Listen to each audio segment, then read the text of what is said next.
भले हमारे आंगन में हो, पर इसके फूल तो हमेशा औरों के आंगन में गिरते हैं। आप पर हमारा हक आंगन तक का, फूल तो स्वराज्य के लिए है।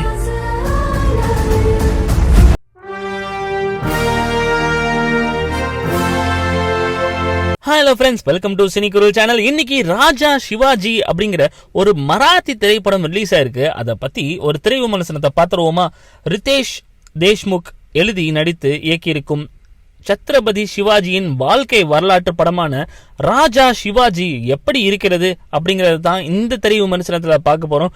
இந்த சிவாஜி மகாராஜோட கதை கிட்டத்தட்ட நிறைய டசன் கணக்கில் படம் வந்திருக்கு. இருந்தாலும் அவங்களுக்கு இந்த படத்தோடைய இந்த கேரக்டரோடைய அங்கே இருக்கிற மகாராஜ் சிவாஜியோடைய அவருடைய ஆசைகள் இன்னும் எல்லாருக்குமே அவர் ரொம்ப ரொம்ப பிடிக்கும். அதனால இந்த கதையை அதிகமாக அடுத்து அடுத்து அடுத்து எடுக்கிறாங்க. எப்படி இந்த ராமாயண கதை again again again again again ஒரு வருஷத்துக்கு ஒருக்கோ, ரெண்டு தடவை ஒருக்கோ, ஒரு 2 வருஷத்துக்கு ஒரு தடவையோ இந்த மாதிரி வருதோ, அதே மாதிரி இந்த சிவாஜியோடைய மகாராஜ், இந்த சிவாஜி மகாராஜ் என்னைக்குமே அவங்களோட நினைவுல இருந்து அழிஞ்சிடக்கூடாது அப்படிங்கிற ஒரு விஷயத்த அவங்க மனசுல வச்சுக்கிட்டு அகைன் அகைன் அகைன் அகைன் இந்த படத்தை அடுத்த ஜெனரேஷன் கிட்ஸுக்கு கொடுத்துக்கிட்டே இருக்கிறதுல எந்த விதமான குறையும் இந்த பிலிம் இண்டஸ்ட்ரி வைக்கல. சுமார் 17ஆம் நூற்றாண்டில் முற்பகுதியில் முகலாயர்கள் வலுவாக ஆட்சி செய்கிறார்கள். அவர்களை எதிர்த்து சண்டையிட்டு சுயராஜ்யத்தை அமைப்பேன் என்று சிறுவனாக இருக்கும் போதே சூளுரைக்கிறார் சிவாஜி. அவருக்கு நம்பிக்கையூட்டும் சகோதரனாக சம்பாஜி சண்டையிட பயிற்சி உள்ளிட்டவற்றை கற்றுக்கொண்டதில் பங்கேற்றுகிறார். அதே சமயம் சம்பாஜியும் மாவீரனாகவே வளர்ந்து முகலாயர்களை எதிர்த்து சண்டையிடுகிறார். ஷாஜாஜியின் முடிவால் சிவாஜி சம்பாஜி சகோதரர்கள் தனித்தனியாக சென்று விடுகின்றனர். இது முகலாய மன்னர் முகமது அடில் ஷாவிற்கு சாதகமாக இருக்க இராணுவ தளபதி ஹப்சல் கான் மூலம் ஷஹாஜியை சிறைப்படுத்துகிறார். இந்த தகவல் சிவாஜிக்கு தெரிய வர அதில் ஷாவிற்கு கடிதம் அனுப்புகிறார். அதே வேளையில அப்பாவுக்காக நேரிலேயே செல்லும் சம்பாஜி அவருக்காக அப்சல் கானுக்கு கீழ் வேலை செய்யும் உடன்படிக்கைக்கு ஒப்புக்கொள்கிறார். அதன் பின்னர் அவருக்கு என்ன ஆனது? முகலாயர்களை எதிர்த்து சுயராஜ்யத்தை சிவாஜி நிலைநாட்டினாரா என்பதை இந்த படத்தோடைய மீத கதை.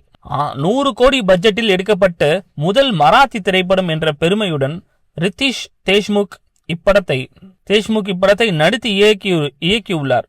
அப்சல் கானை எதிர்த்து சண்டையிட்டது அப்சல் கானை எதிர்த்து சண்டையிட்டது வரையிலான காலகட்டத்தை இப்படம் விவரிக்கிறது. நாடகத்தன்மை நிரம்பியிருந்தாலும் ரசிக்கும்படியாகவே படத்தை எடுத்துள்ளார் ரிதேஷ்.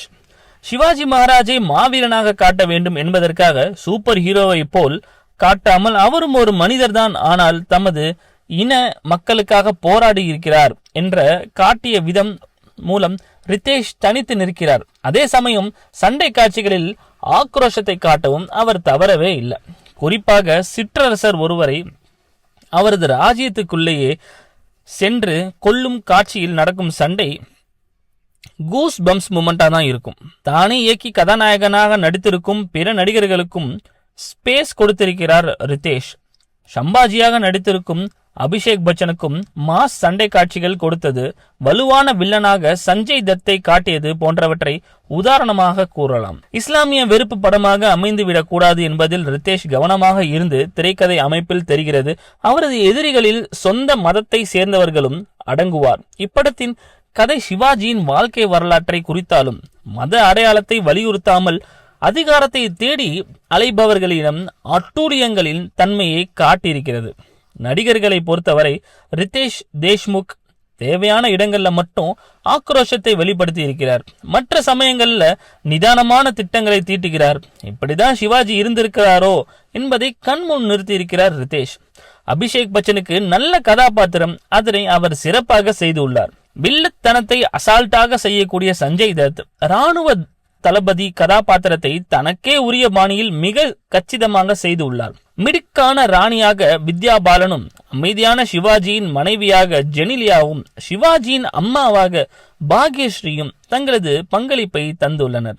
டெக்னிக்கலாக வலுவான படமாக இருந்தாலும் ஒரு சில இடங்களில் சில கிராபிக்ஸ் பிசிறு தட்டுகிறதுன்னு சொல்லலாம். ஆனாலும் ஆடை வடிவமைப்பு, கலை அமைப்பு ஆகியவற்றில் 17ஆம் நூற்றாண்டுக்கு கண் முன் நிறுத்தப்பட்டது அப்படிங்கிற மாதிரி சொல்லலாம். கண்டிப்பா சந்தோஷ் சிவனின் ஒளிப்பதிவு அற்புதமாக இருக்கும். திரைக்கதை அமைய பொறுத்தவரை மிக நீளமாக நகர்வது போன்ற உணர்வை தருகிறது. கதையுடன் ஒன்றிவிட்டால் அது ஒரு குறையாக தெரியாது. இக்காலத்துக்கு இளைஞர்களுக்கு இந்த பழைய திரைப்படத்தை எந்த அளவிற்கு ரசிக்க வைக்கும் என்ற ஒரு கேள்வியும் எழுகிறது. பிளஸ் பாயிண்ட் சொன்னா பிரம்மாண்டமா உருவாக்கி இருக்கிற இந்த படம், நடிகர்களோட பங்களிப்பு, சண்டை காட்சிகள். மைனஸ் பாயிண்ட் சொன்னா செயற்கை தன்மையான ஒரு சில காட்சிகள் இருக்கு, அதுதான் மைனஸ் பாயிண்ட் சொல்லலாம். மொத்தத்துல இந்த ராஜா சிவாஜி சுயராஜ்யத்தை நிலைநிறுத்தி விட்டார். ஒரு சில குறைகள் இருந்தாலும் கண்டிப்பாக பெரிய திரையில் இப்படத்தை கண்டிப்பாக ரசிக்கலாம். தேங்க்ஸ் ஃபார் வாட்சிங், கீப் சப்போர்ட். நம்ம இந்த படத்துக்கு நம்ம சேனல் கொடுக்கக்கூடிய ஸ்கோர் 3.5/5. Keep support. சினி குரல் சேனலுக்கு சப்ஸ்கிரைப் பண்ணுங்க, லைக் பண்ணுங்க, உங்க ஃப்ரெண்ட்ஸோட ஷேர் பண்ணுங்க. உங்களோட சப்போர்ட்னால தான் நம்ம சேனல் வந்து க்ரோ ஆயிட்டு இருக்கு. நன்றி, வணக்கம்.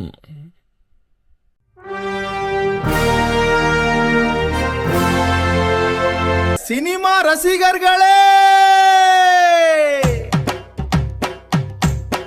சினிமா கூத்துக்கு எங்க குரலு, இது சினி குரலு.